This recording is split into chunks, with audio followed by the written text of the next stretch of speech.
केरला के back water के बीच एक पुराना लकड़ी का घर था, नारियल के पेड़ों से घिरा, लेकिन अंधेरा होते ही जैसे किसी और ही दुनिया में बदल जाता। इस घर में रहती थी 13 साल की आनू। उसकी दादी ने उसे बचपन में एक लकड़ी की पुरानी गुड़िया दी थी, ऊंजलिले बोमाई, जो हर रात झूले पर बैठी रहती थी। दादी हमेशा कहती थी, आनू, इसे कभी अकेला मत छोड़ना। अनु हंसकर टाल देती, लेकिन एक रात झूला खुद ब खुद क्रीक क्रीक करता हिलने लगा और गुड़िया वहां नहीं थी।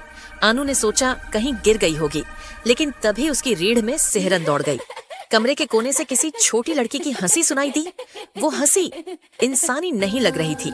धीरे धीरे अंधेरे में 2 कांच जैसी चमकती आंखें दिखीं।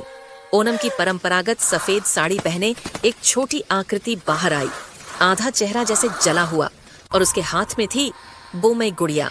उसने धीमी आवाज में कहा, मैं अकेली क्यों रहूं जब आनू मेरे साथ रह सकती है। आनू डर के मारे पीछे हटने लगी, लेकिन जमीन गीली महसूस हुई। उसके पैरों के पास बैक वाटर का पानी था, काले बहते हुए जैसे किसी की ओर बढ़ रहा हो। लड़की और पास आ गई। उसका सिर बिल्कुल टेढ़ा होकर आनू के कंधे पर झुक गया। आओ मेरे साथ झूला झूलो।